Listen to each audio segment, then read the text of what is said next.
Edu hub PSC में आप लोग का स्वागत है। जैसा कि हम लोग वर्ल्ड अफेयर्स के तहत एक जो है तालिबान को और अफ़गानिस्तान में स्थिति को लेकर के एक सीरीज़ को लेकर के आगे बढ़ रहे थे, उसी सीरीज़ के अंतर्गत ये अफ़गानिस्तान से ही रिलेटेड है, जिसमें तालिबान गवर्नमेंट क्रिएट हो रहा है। इसके बारे में हम पूरी तरह से स्पष्ट रूप से स्पष्ट रूप से जानने का प्रयास करेंगे। सिंपल भाषा में ये तालिबान का गठन उस इससे पहले जो वीडियो बनाए थे तो उसमें हम ये गवर्नमेंट का किस प्रकार को होगा, कैसा ढांचा होगा, इसके बारे में बात किए थे। आप उसको देख सकते हैं। और इससे पहले मेरा वीडियो था इसी तालिबान को लेकर के, जिसमें हम विस्तृत रूप से चर्चा किएंगे तालिबान का उद्भव कैसे हुआ, मुजाहिदीन कैसे आया, उससे अलग कैसे हुआ और फिर ये किस तरह से अपने आप को विस्तार करते चला गया है। अभी जो जिस तरह के न्यूज़ मिल रहे हैं, ये तालिबान का जो गवर्नमेंट का गठन हुआ है, तो जैसा कि कोई भी सरकार का गठन होता है तो उसके कई सारे इश्यूज होते हैं। तो इन्हीं इश्यूज पे हम बात कर रहे हैं कि मतलब सबसे पहला ये सवाल है ये सरकार को लेकर के कि ये ऐसे मतलब सवाल है कि सरकार का मुखिया कौन होगा। और मुखिया पहले भी हम बताए थे, जैसा उम्मीद लगाया जा रहा था कि अखुंदाज जो है वहाँ के प्रमुख होंगे। दूसरी बात हो जाता है किसी सरकार के लिए कि मतलब मंत्री कौन होंगे, पहला मुखिया कौन होगा, दूसरा मंत्री कौन होगा।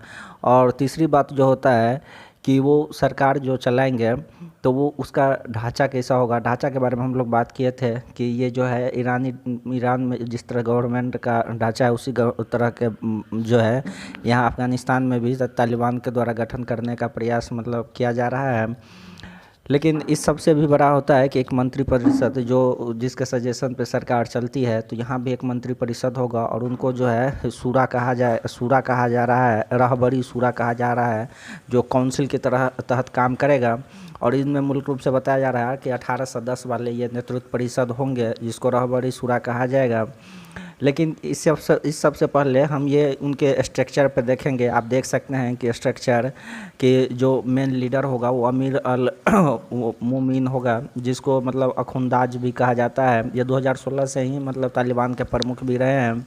और ये मेन लीडर होने के साथ ही साथ ये चीफ जस्टिस और लीडर सेंस, ये मतलब पॉलिटिकल, रिलीजियस और मिलिट्री अफेयर्स जो होते हैं, तीनों का प्रधान होंगे। इनके नीचे दो सब मिनिस्टर होंगे, जिनको प्राइम मिनिस्टर का डिप्टी प्राइम मिनिस्टर कहा जाता है। एक का होगा डिप्टी प्राइम मिनिस्टर, एक पहला होगा वो मुल्ला अब्दुल घनी बरादर, और दूसरा डिप्टी प्राइम मिनिस्टर जो होगा वो मौलवी अब्दुल सलाम हनीफी होगा। ये दो मतलब साफ स्पष्ट रूप में समझिए कि जो अखुंदाज होंगे वो प्रमुख होंगे और वो सभी तरह के प्रमुख होंगे, पॉलिटिकल, रिलीजियस और मिलिट्री।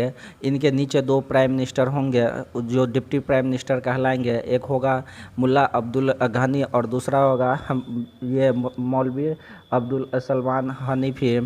और इसके नीचे मिनिस्ट्री होगा जो इन लोगों के जो क्या करेंगे, सजेशन करेंगे मिनिस्ट्री में। जैसा कि किसी भी देश के लिए प्रमुख हो जाता है मिनिस्टर, डिफेंस मिनिस्टर हो जाता है। इसके बाद मतलब ये होम मिनिस्ट्री हो जाता है, फॉरेन अफेयर्स हो जाता है, ये इनफॉर्मल हो जाता है, जस्टिस हो जाता है, फिनांस हो जाता है। ये सब प्रमुख मिनिस्ट्री हैं।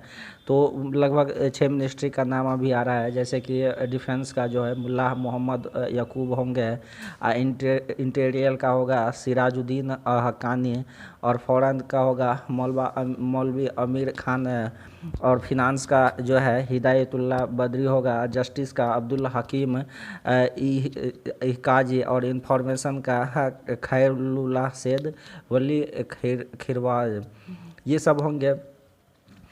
लेकिन इस सब के अलावा कुछ और बातें उठ रही है कि ये जो सरकार होगा तो इनमें सिविलियनों की क्या भूमिका होगी। जैसा कि इससे पहले भी आप देख रहे हैं रिपोर्ट, ये आप पढ़ सकते हैं कि the UN chief will convenes a meeting in Geneva to addresses the growing humanitarian crisis in Afghanistan. मतलब यूएन और भी कई सारे देशों में ये बातें चल रही है कि जो अफगानिस्तान में है फिर से ह्यूमैनिटेरियन का इशूज उठ रहा है, जिस तरह से वहाँ मानव अधिकार का हनन हो रहा है और महिलाओं को लेकर के स्थिति पे।